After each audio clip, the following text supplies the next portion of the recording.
Alors, il se murmure que dès son entrée aujourd'hui à la Maison-Blanche, Donald Trump pourrait signer une centaine de décrets pour mettre au plus vite en œuvre son programme économique. Bonjour Nicolas. Bonjour David. Nicolas Gottsman, responsable de la recherche et de la stratégie macroéconomique à la Financière de la Cité. On le dit, Trump très excessivement pressé d'appliquer son programme économique, et ce même dès les premières heures de son nouveau mandat. On se dit que c'est sûrement vrai parce qu'il a beaucoup promis. Il a beaucoup promis et il en a parlé, je pense, assez ouvertement maintenant la semaine dernière, notamment auprès des sénateurs, en disant qu'effectivement il y avait une centaine de décrets qui étaient prêts et qu'ils veulent aller très vite et de faire des 100 premiers jours vraiment, je pense que politiquement, de faire un choc auprès de la population pour montrer effectivement que les promesses de la campagne vont être réalisées. Ce qui n'est pas forcément vrai, mais ensuite ils vont effectivement essayer d'appliquer un maximum de mesures le plus rapidement possible, c'est-à-dire en s'épargnant d'avoir à passer par le Congrès. Qu'est-ce qu'ils peuvent faire passer ou ne pas faire passer par décret? Alors, décret égal, on ne passe pas par le Congrès. Oui, alors sur la question de l'immigration, il a quasiment tout pouvoir. Donc là, il n'y a pas trop de problème de ce côté-là, il va pouvoir vraiment faire à peu près ce qu'il veut.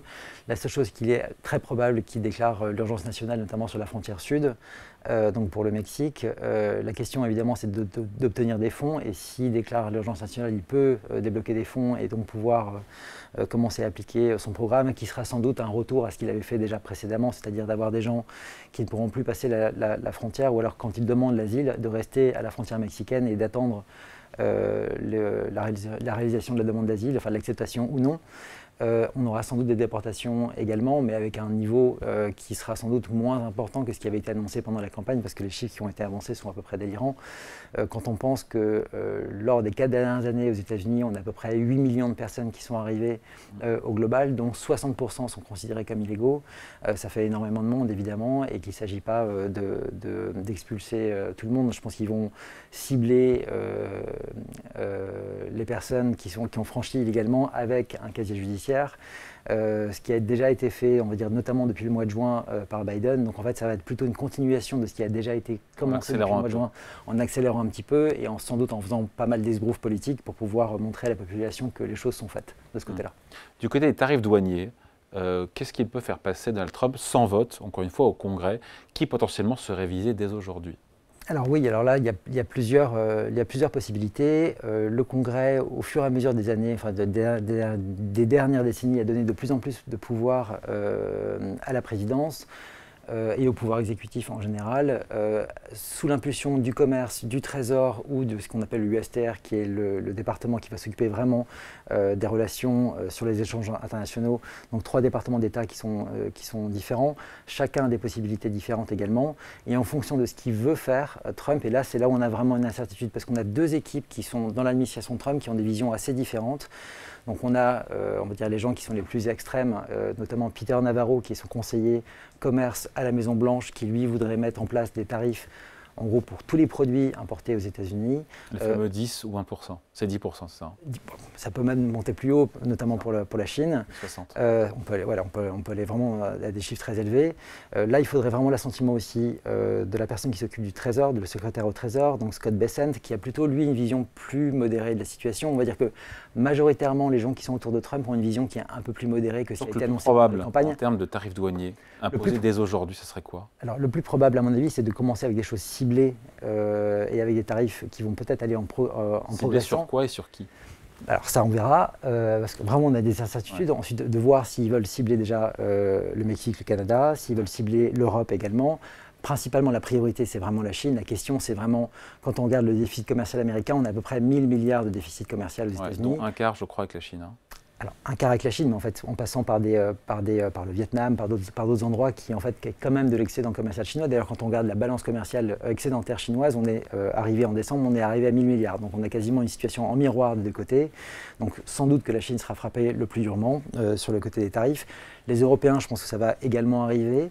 Mais là, on arrivera peut-être aussi à une négociation, notamment du côté énergétique, parce que là aussi, dans les décrets, ce qui est annoncé par Trump, c'est qu'on va pouvoir notamment mettre fin à la limitation qui avait été mise en place par Joe Biden pour la production de LNG aux États-Unis et notamment pour les exports. Gaz naturel liquéfié. Voilà, de gaz naturel liquéfié. Or, les Européens, notamment par le biais de von der Leyen ou de Christine Lagarde, avaient indiqué qu'il était possible que les Européens arrêtent d'importer du LNG russe, et pourtant ça progresse encore aujourd'hui, et de pouvoir importer à la place du LNG américain, ce qui sera rendu possible si effectivement les Américains commencent à produire davantage.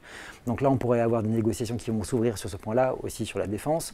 Donc la question, c'est de savoir s'il veut commencer à frapper tout de suite, ce qui est possible. Mais là, en fait, là, on a vraiment une incertitude, c'est de savoir quelle équipe au sein de l'administration Trump va l'emporter. Et là, ça amènera deux stratégies qui sont assez radicalement différentes. Il va oser ou pas cette surtaxe de 10% pour tous les biens importés, tous pays confondus?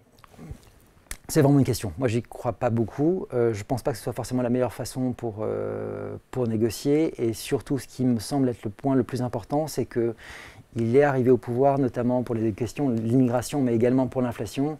Or, il y a vraiment une incertitude dans leur camp pour savoir si oui ou non la mise en place de tarifs immédiatement à un niveau élevé pourrait faire ressurgir le niveau d'inflation, ce qui serait politiquement un coût quand même assez important pour Donald Trump. Donc je pense qu'ils vont préférer éviter, mais ensuite on ne sait jamais, peut-être qu'ils peuvent accepter effectivement d'avoir un surplus d'inflation pour cette année en se disant on a le pouvoir, le tout c'est de retrouver des marges de manœuvre confortables pour les élections qui auront lieu dans moins de 2 ans maintenant pour le renouvellement de la Chambre et du Congrès. Immigration, droits de douane, baisse d'impôts, reconduction des baisses d'impôts. L'Iran. 2017 qui arrive à échéance en fin d'année, baisse de l'impôt sur les sociétés, alors de 21% à 20 voire à 15 pour les boîtes qui... Alors ça va être plus compliqué. Je pense que sur l'américain. Oui. Il aura besoin du Congrès ou pas pour les baisses d'impôts? Alors pour les baisses d'impôts, ça c'est sûr qu'il a besoin du Congrès. Ça va être beaucoup plus difficile à obtenir quelque chose de ce côté-là. Si déjà il arrive à obtenir la prolongation du TCJA qui a été voté en 2017 pour 2018, qui était donc une baisse d'impôt sur le revenu et une baisse d'impôt sur les entreprises, si déjà il arrive à avoir leur reconduction, ça sera déjà pas mal. Je ne pense pas qu'il pourra aller beaucoup plus loin. Peut-être qu'il arrivera à 21 à 15% pour les taxes sur les entreprises, mais c'est vraiment improbable parce qu'il n'a pas forcément une majorité suffisamment forte pour pouvoir obtenir ce résultat-là. Et un des points... Il faudra le Congrès. Il faudra absolument le Congrès. Alors la question aujourd'hui, c'est vraiment sur ce qu'il peut imposer dès aujourd'hui sans passer par la case Congrès. On a parlé d'immigration, de droits de douane. Qu'est-ce qu'il peut y avoir d'autre? Il y a l'Iran. Là, je pense que c'est vraiment important de mettre en place des sanctions assez fortes directement sur l'Iran. Je pense que là, on peut avoir effectivement des négociations qui vont être faites. La question, c'est l'Iran exporte aujourd'hui 1,7 million de barils de pétrole, notamment principalement, exclusivement vers la Chine. De faire en sorte que l'Iran ne puisse plus exporter de pétrole. Ils veulent mettre vraiment une pression très importante sur l'Iran aujourd'hui. La question, c'est de savoir où ils en sont avec la négociation avec les Saoudiens, si les Saoudiens sont d'accord d'augmenter eux-mêmes leur production pour pouvoir compenser la perte qu'on a sur le côté, du côté iranien. Et ça va être important parce que si jamais ils font ça, effectivement, on peut avoir des perturbations dans le marché de l'énergie qui, pour le temps, n'en a pas forcément besoin aujourd'hui puisque les prix ont déjà remonté de façon assez sévère, sans doute par anticipation de ce qui pourrait se passer de ce côté-là. Peut-être que la question de l'Iran est peut-être un peu sous-évaluée médiatiquement aujourd'hui, mais je pense que ça peut être quelque chose d'assez important pour les prochains jours. Et sinon, donc Iran, droits de douane, immigration. C'est déjà pas mal. Ouais, ça fait déjà pas mal de choses.